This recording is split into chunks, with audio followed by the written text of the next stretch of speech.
Welcome to Wellbeing Wizards. My name is Todd. And I'm G.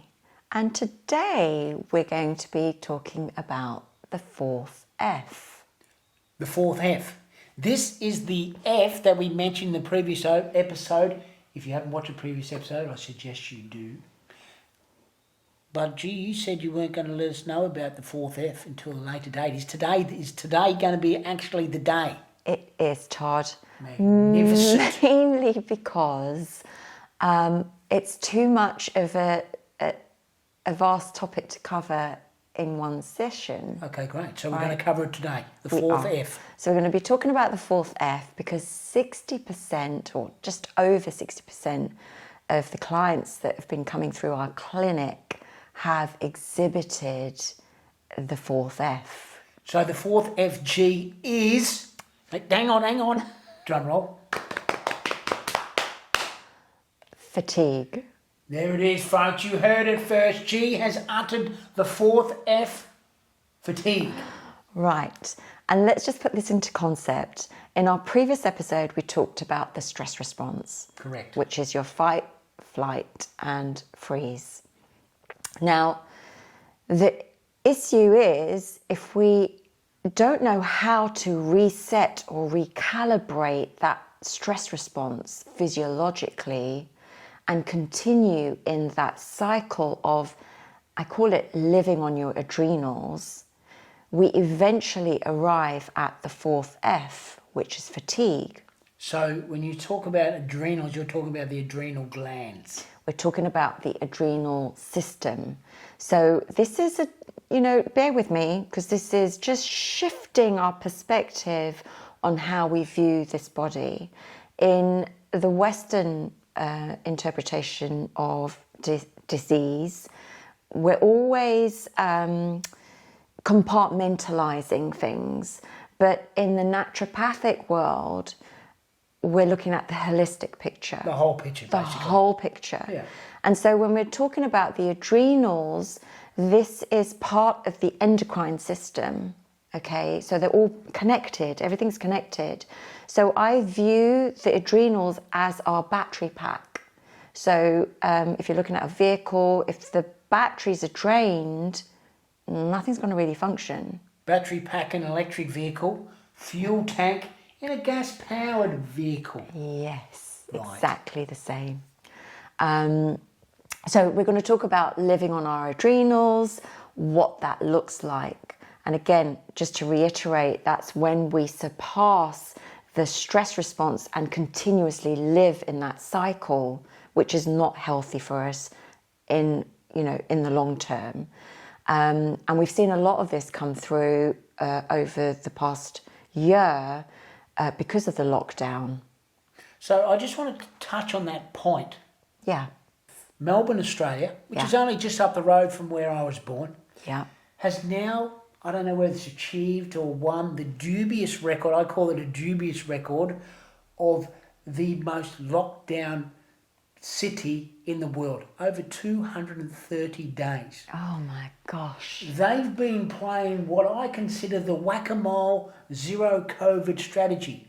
Case pops up, everything shuts down.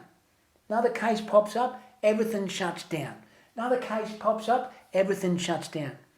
They finally recognise themselves, and I think they've got themselves into a fatigue state where we can't stop this anymore. We're going to bring in a policy where we say everyone's got to have a vaccine now before we can open up. Now, we all know the issues with being vaccinated, and yes, you can still get infected. Yes, you can still transmit it. So let's see how that strategy goes.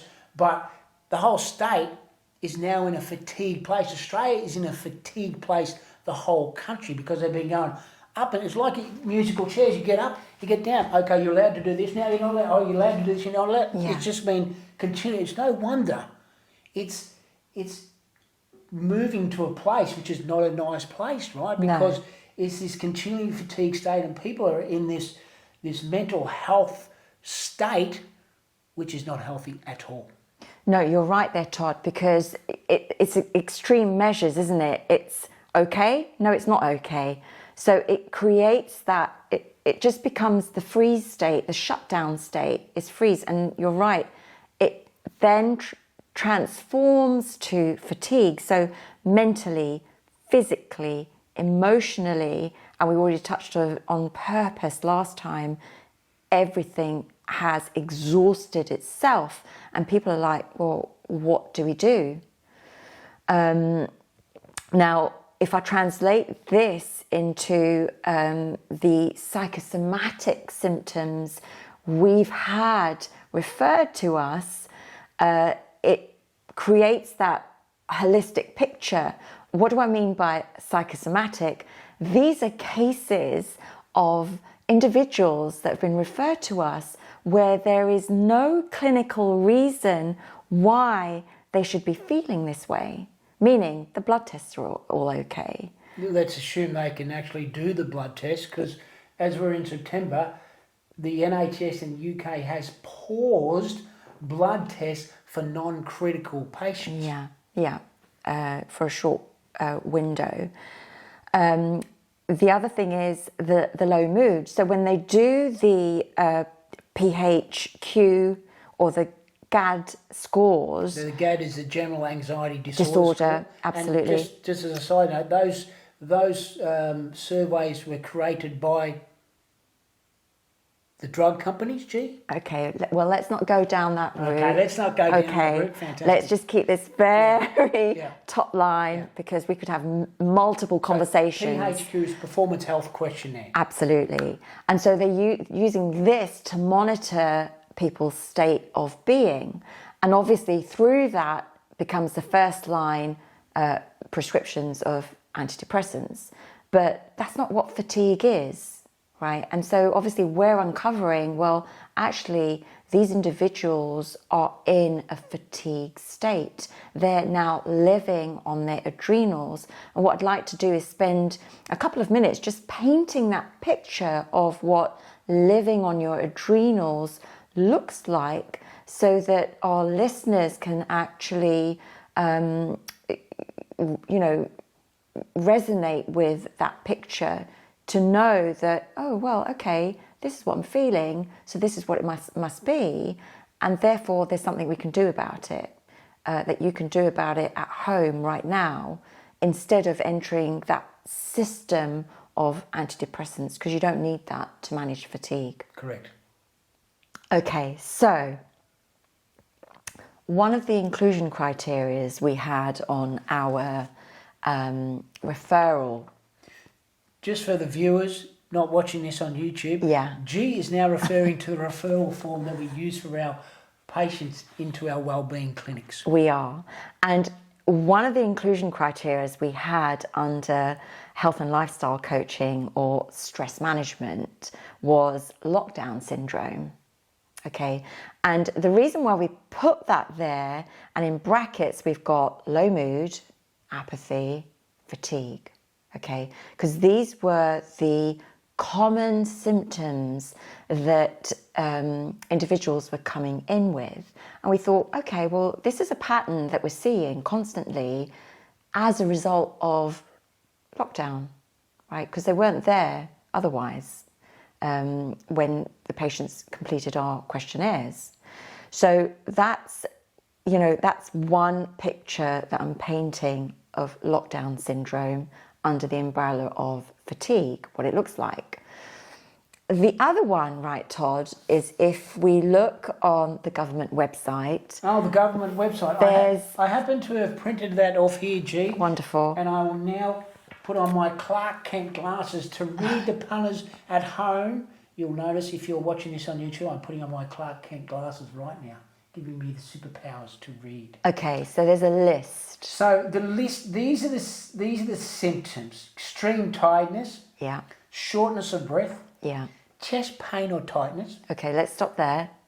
All of these are as a result of the stress response. Okay. Remember when we said that, when we first are shocked, when we come under any undue stress, the first thing to change is our breath. Yeah. Because we gasp, we're like.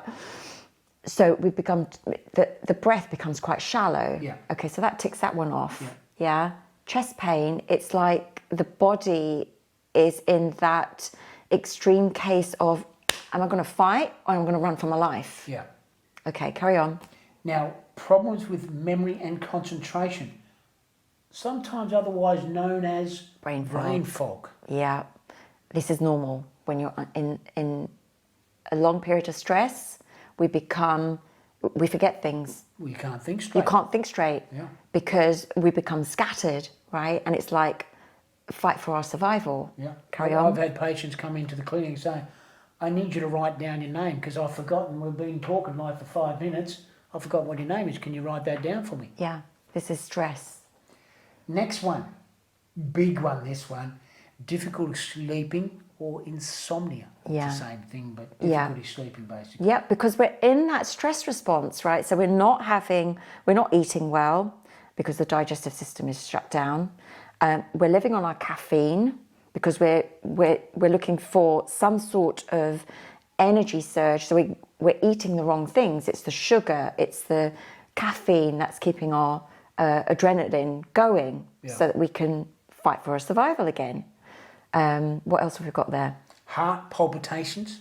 Anxiety, Dizziness. Pins and needles.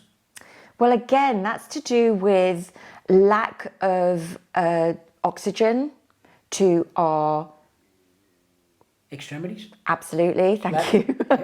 Lack of circulation. Lack of circulation. Poor circulation. Yeah. Joint pain. Yes.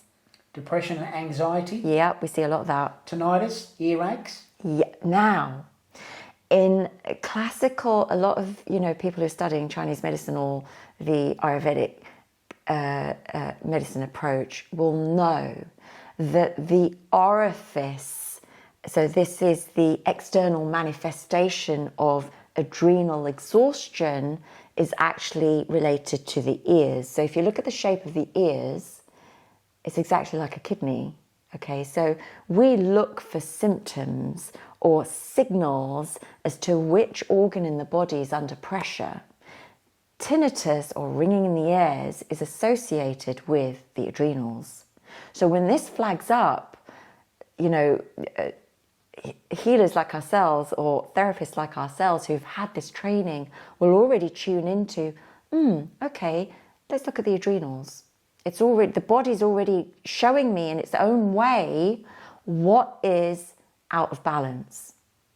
But like I said, this is a little twist in how we perceive the manifestation of dis-ease or imbalance in the body.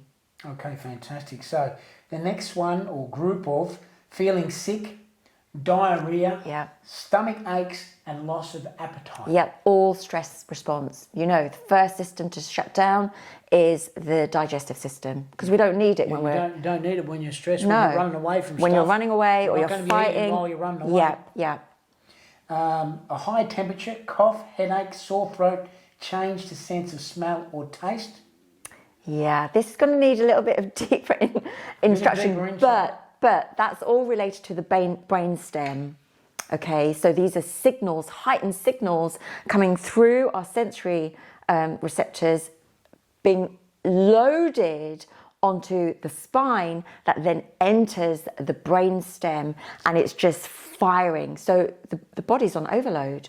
So obviously the homeostasis is going to become out of keel. Well, the balance. The balance, we just become in an imbalanced state, especially if we've been in this place for a long time. And in lockdown we have, right? So these are all common symptoms. There's one more, G. Oh, yeah.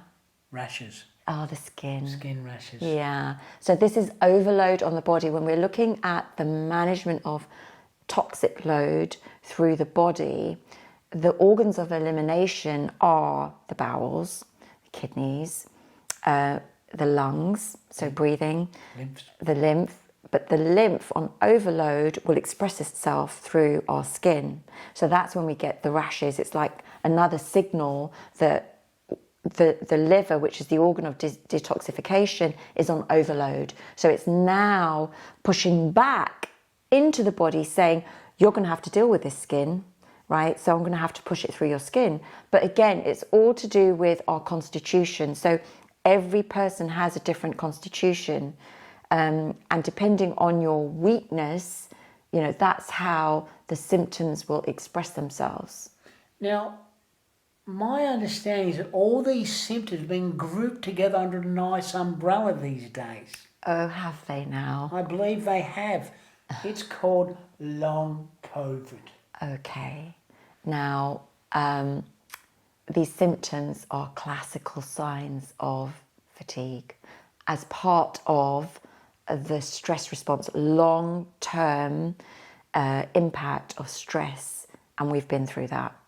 Okay.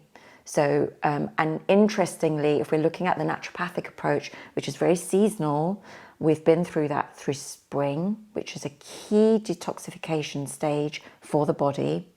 It's also been through summer where we've needed vitamin D. A lot of us have not been exposed to that because we've been too frightened. And also it's wearing a mask has reduced our capacity to breathe. Well, I think also it's, if you look at school children, generally, school children would be picking up all types of infections throughout the year.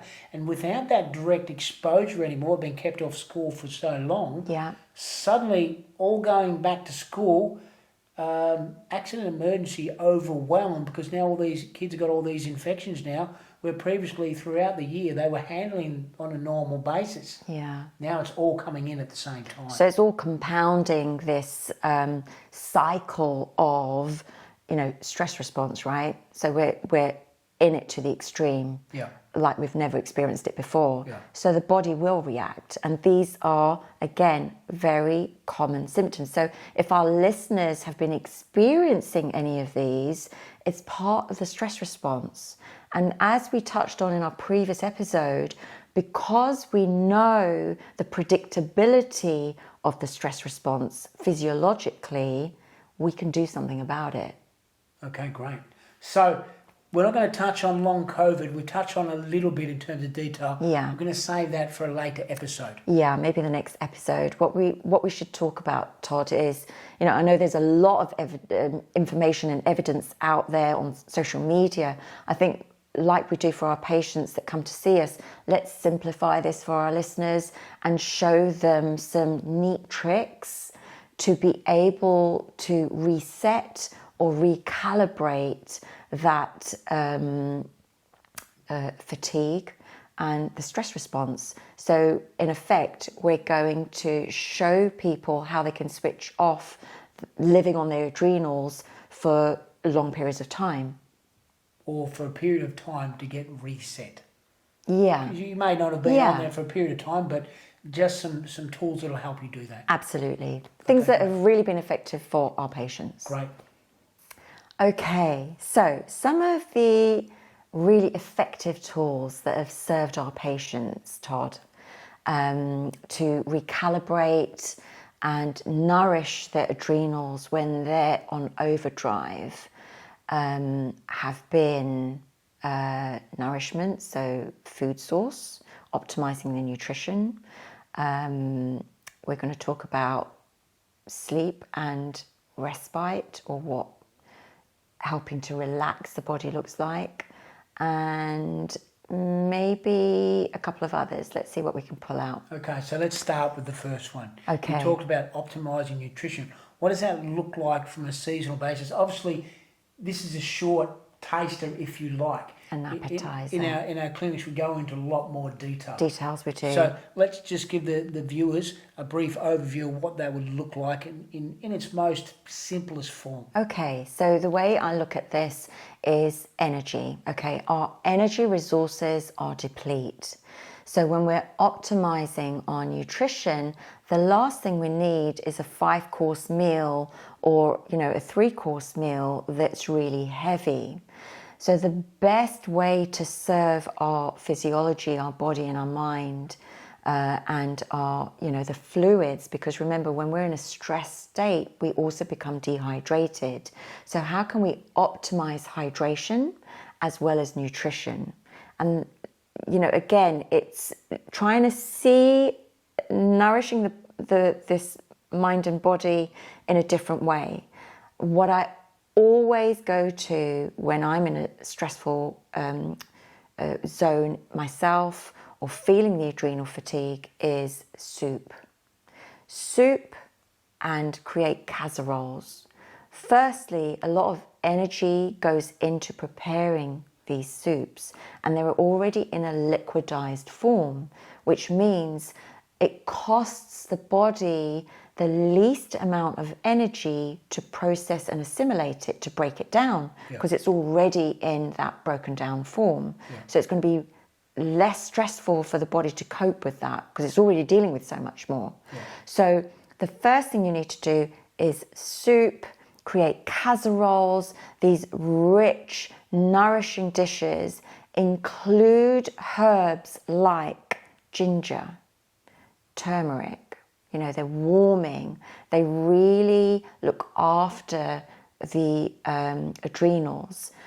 Things like the dark, so if I'm looking at antioxidants and if I'm thinking about, you know, what really serves the adrenals, it's anything that is kidney shaped. So think about black-eyed beans, kidney beans, anything that's deep red colours, the blue constitutions, the green and the black, so seaweed, you know, anything that is from the sea will really help nourish your adrenals.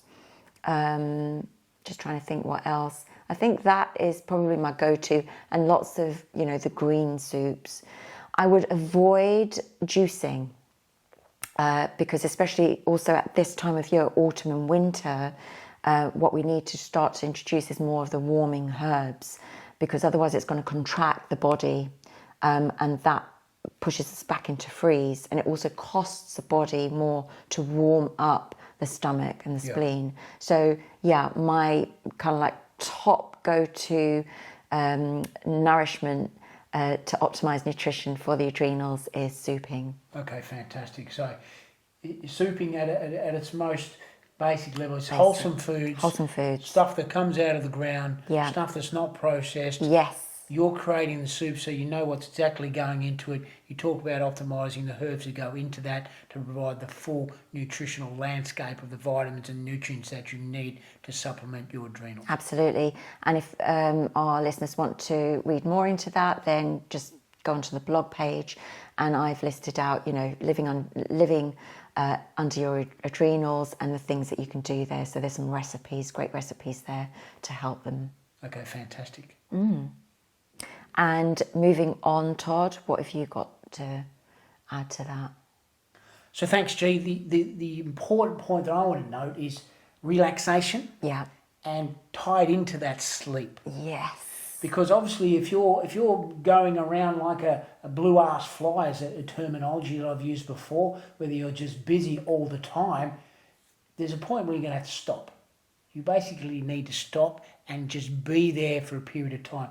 Now, how you do that when you're going around, okay, so you just have to notice what you're noticing. You're recognising these symptoms that we've spoken about previously in this session here.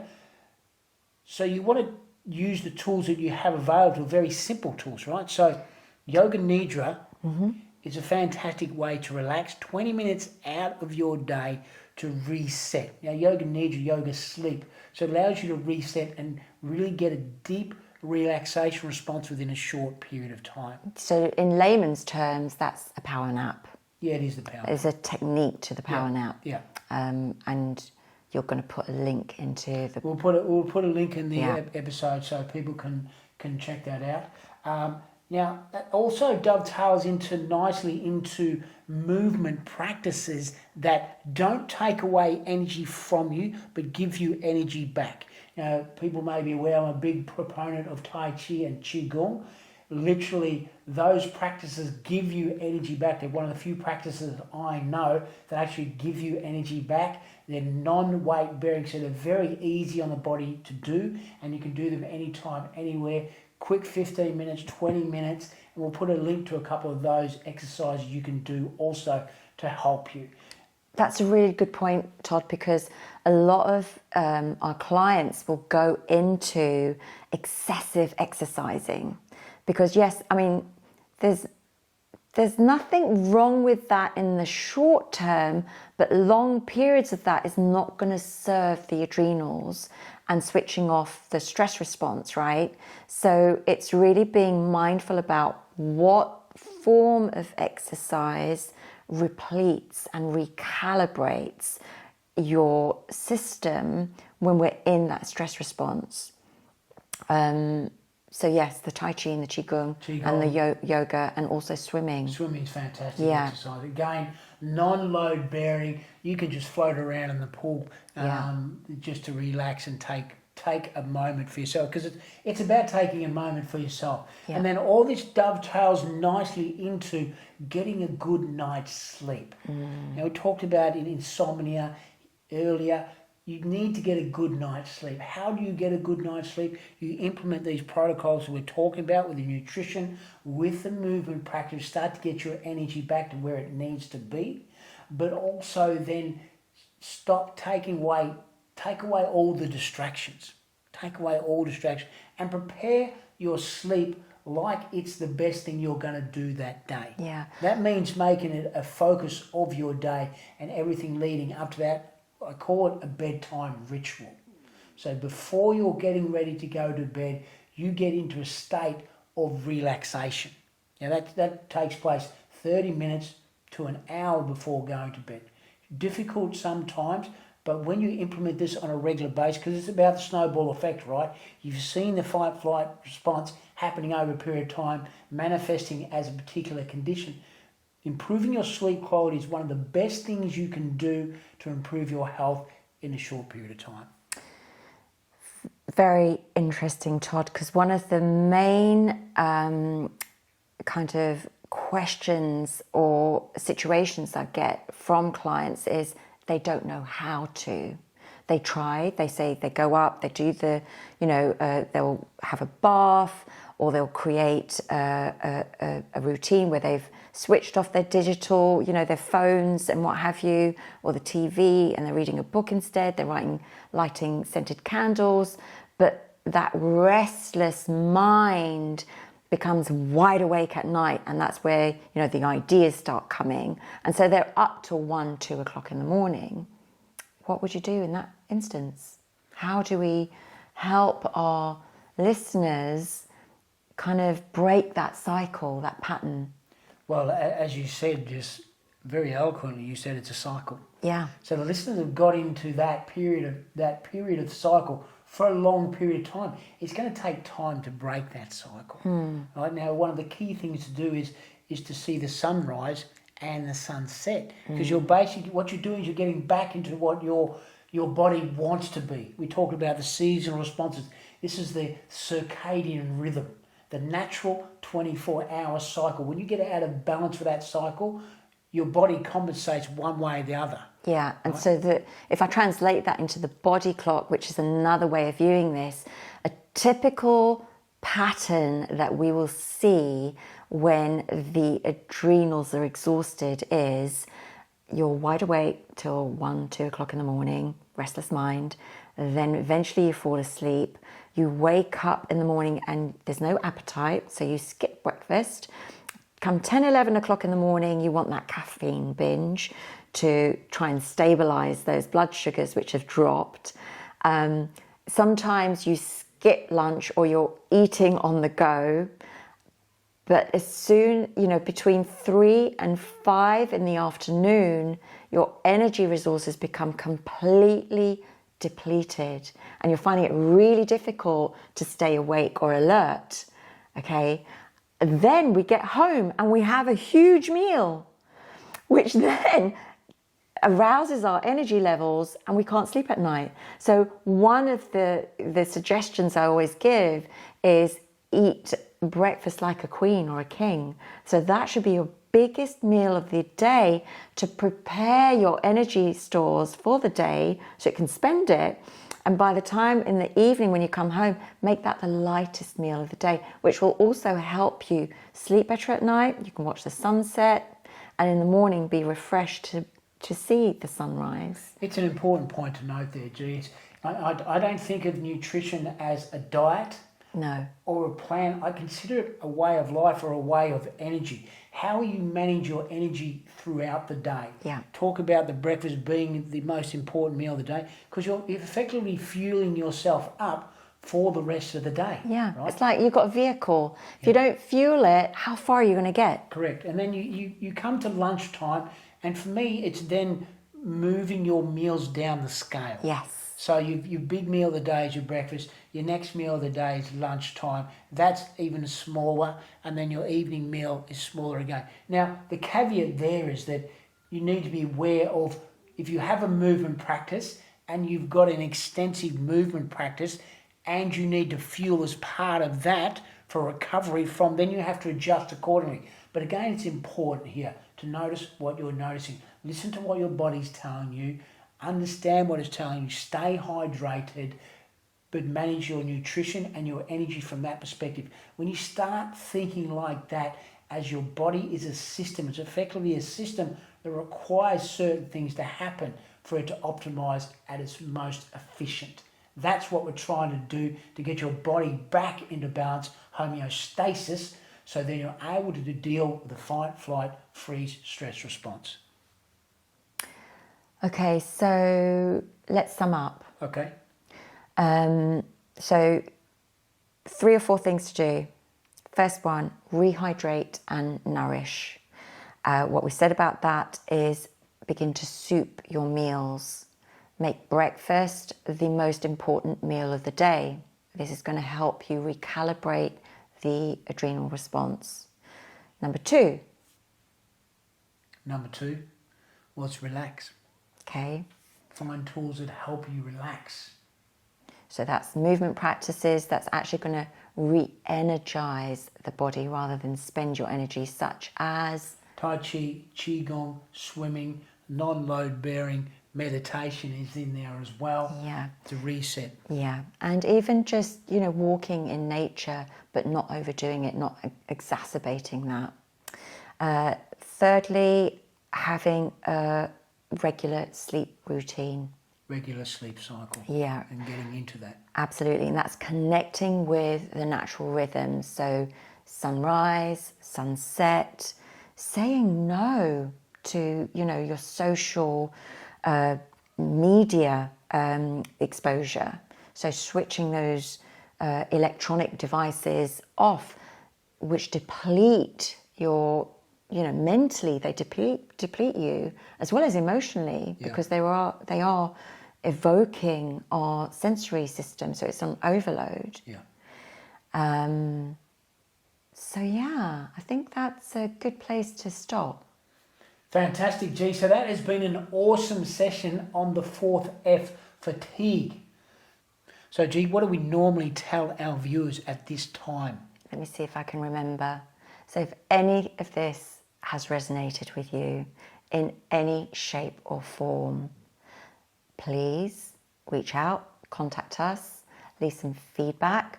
I really want to thank our listeners, actually, because we've been inundated with responses, and we are going to talk about lockdown and long COVID, but not in this episode. It'll be the next episode possibly, because we've been, just inundated with questions. As you said, nice, G, you've doubled up on that. So, as G mentioned, you can check us out on the socials, Twitter, Facebook. You can reach us at wellbeingwizards.com. If you're listening to this on Apple iTunes, on Spotify, please leave a review. That helps with getting the message out and a rating, getting that message out to a bigger audience so we can create that ripple effect. If you're watching this on YouTube, you've obviously seen me put my glass and do the Clark Kent episode experience. That was pretty awesome just in itself, so you should watch it anyway. But please place any comments you've got underneath under the video. We look at all the comments and we appreciate your feedback. If you like the video, then give us a like. Please give it a share as well. If you want to support the podcast, then you go into patreon.com, Wellbeing Wizards, and that allows us to improve our reach, but also get to you listeners exactly what you want to hear at the most appropriate times. Yeah, and if anyone is really struggling with fatigue, please do contact us, because we're offering a free 30-minute online consultation. Awesome, G. So nothing further to do except have an awesome day wherever you are in the world. My name is Todd. And I'm G. And we are The Wellbeing Wizards. Thank you for tuning in.